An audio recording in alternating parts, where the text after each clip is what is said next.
Ladies and gentlemen, yesterday we came through with some volleyball, today we're coming through with some cricket. It's Kagiso playing against Jeppe, and the situation is a bit dire for the home team because they set the score and they set 135 as we get the first ball of the 31st over going. Nice and easy, nice defense. We are on the 31st over of the match. In reply, Jeppe find themselves on 63 for 2 on that 31st over. So if we do the mathematics, we first count this magnificent stroke here going over the infield, but the grass is just holding the ball back.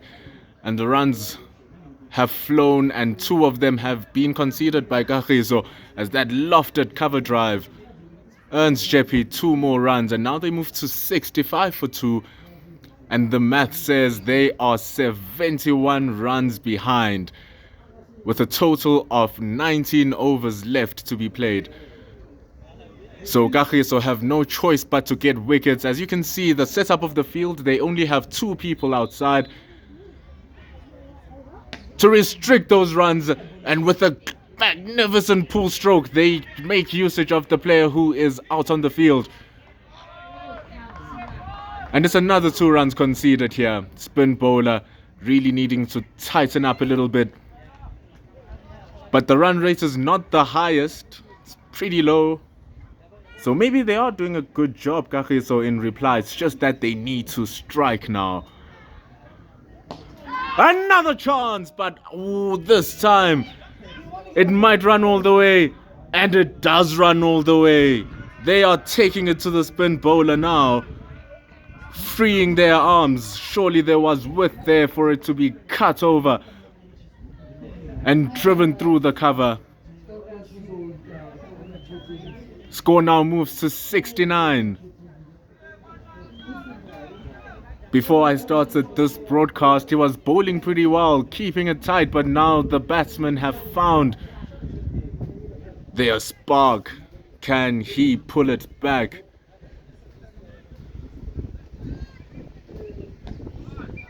Calm and collected. The batter doesn't need to take any more risk. It's all on the fielders now. The onus is there. They need to attack. Full toss will not help their aid. But luckily enough, it brings an end to a sad over for Kagiso, which dropped 8 runs. With the required rate barely being 2 to 3, this is not what you want to see from your bowlers as the captain. The coaches are there watching with wary eyes. The fans are here also supporting the locals. And on the far side of the field, you can see the away side. They have their share. They're pretty relaxed, which is what you'd expect given the position that their team find themselves in. But here's the quickie now, coming over from the opposite end. Can he bring something? He has 3 people outside of the field. He has the long square leg over there and a deep third man and a fine leg. And everyone else finds themselves inside the center circle to stop those 1s and 2s. First ball is short, activating the long leg. Will it be 2? Quick! They need to make it, and they do. Good arm from the thrower. But an easy 2 runs as the ball just drifts onto the player's thighs. And another 2 runs. Kagiso are slowly starting to leak valuable runs. They need to be focused now as the coach barks instructions. But now the second ball of the 33rd. Effort ball. Good length. There was no scoring shot there for the batsman. But still, there's 4 balls to go. Can they tighten it up? And even better for them, can they get that elusive wicket that has been away from them for a while now?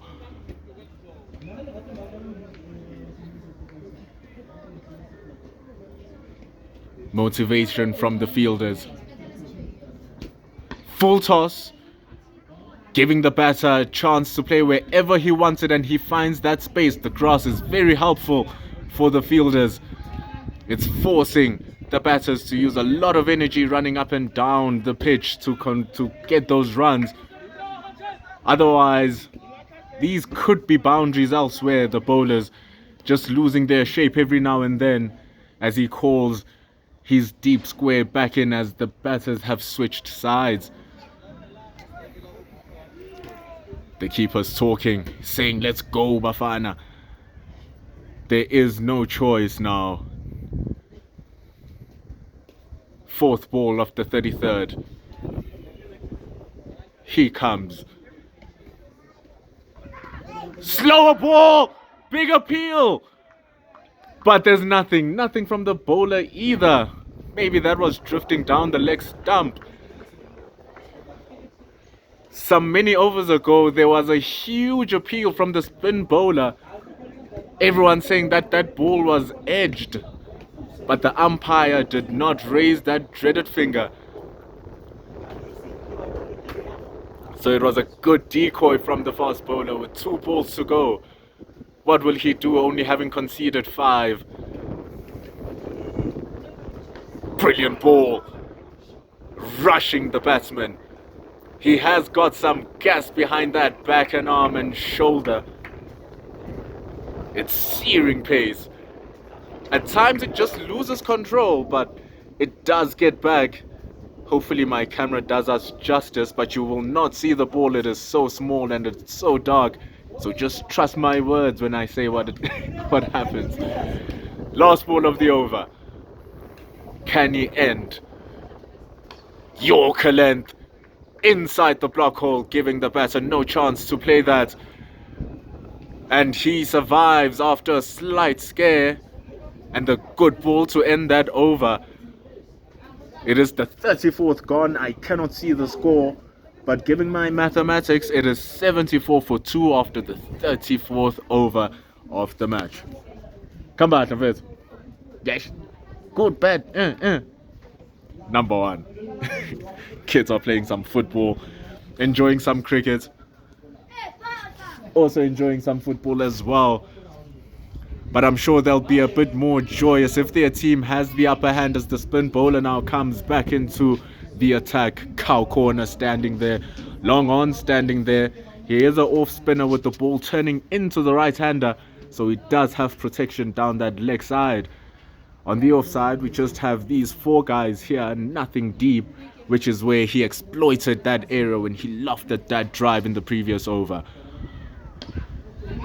Quicker delivery straight at the stumps, activating those left-sided fielders. He needs to tighten it up, the spin bowlers. Leak nothing. Interesting arm action as he adds more flight to that. 4 more balls to go. Keep it strong, young lad. Your home team is backing you. Another flighted delivery. He has a slow arm, slow pace, so the batsman needs to work hard to generate power behind that ball. And he just gives away that 1 run with 3 balls left in the over. But as we know that the run rate is not a problem here, it's the fact that Kagiso needs those wickets. Good ball. Slower one, and then a quicker one. Darting it through with a good length. Batsman deciding to let that one go. Sweeps! Almost an appeal, and the ball is running. And it's running all the way for a boundary. Misplaced from the bowler, and he leaks more runs for his team. Runs that you don't want to let go of. It's 5 for the over. The ball needs to be retrieved. The score should read 79 for 2, with the team needing no more than 50 runs to get themselves into a victorious situation. Here, Jeppe traveling all the way from the east, coming to the west. And the home team are failing to hold strong. But this is the game of cricket. Funnier things have happened. Hat-tricks here and there. Lapse of focus here and there. It only takes 3 great balls. to change the outcome of the match. But in a 50-over match, you were looking at 3 great overs of tight lines to bring a wicket, and it has slid through. There's a big appeal, nothing. There's nothing from the umpire.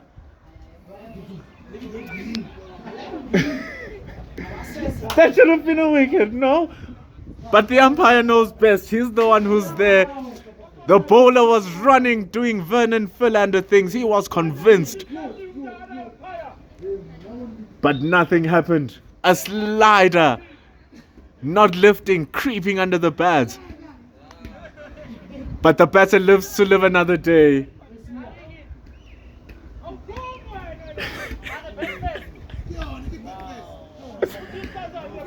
It's bats first. The analysts of the game saying that it was bat first, so the laws of LBW, it's that it must be the leg before the wickets and not the bats before the leg before the wickets. So he survives, and the pace bowler is back at it again. Can he end on the same run that he started with in the previous one? Magnificent length there. That's where you want to put it. Each and every single ball. Make the batter make a mistake. Don't give him freebies. Freebies are not the ones to get now. Kagiso at least have not hung their heads. They still standing up strong. The bowler still fearsome in his run-up. Great length! Oh! It was just a bump ball. It's very hard to see from my vantage point. But he has gotten his length going in his 3rd over of this spell. This being the 36th over of the match. Can he keep it tight and consistent as he has started this over? He's really starting it much like how he ended the previous one. Still, no gaps on the offside. Full toss. Good cover from the fielders. They stealing one. Can he cover? No, not quick enough as they get that one. Deserved more punishment. Bad ball. But this is why you have 9 fielders protecting you, making sure that the ball doesn't slip through. It was well defended with a dive. Alas, gave away the one nonetheless. 3 balls to come on the 37th. Losing his run up, the bowler.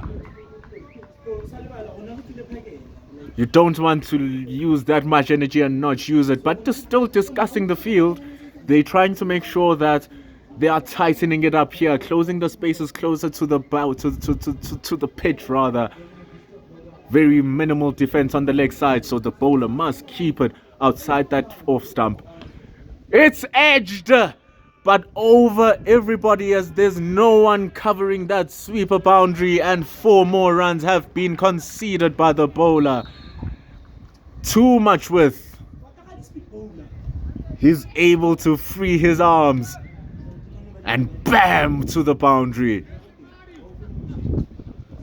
They can't be leaking these. They need just that X-factor moment to Kagiso, or something to bring them joy so that they can be motivated for the next coming overs and hopefully deter Jeppe from their run chase. But right now, it's seeming rather bleak as he starts the 5th ball of this, either the 36th or the 37th over. I don't have visuals of the scoreboard, so you're gonna have to bear with me. Now they move the player out into the sweeper boundary. If he was there, that was a catch. Can they do it now again? Good length. Questionable line as they're able to hoik that over to the leg side. 2 runs. Misfield. And they're able to steal those 2. Now the over having gone for 7. It was going well up until that point, but now they are congratulating the batters for their 50-run partnership.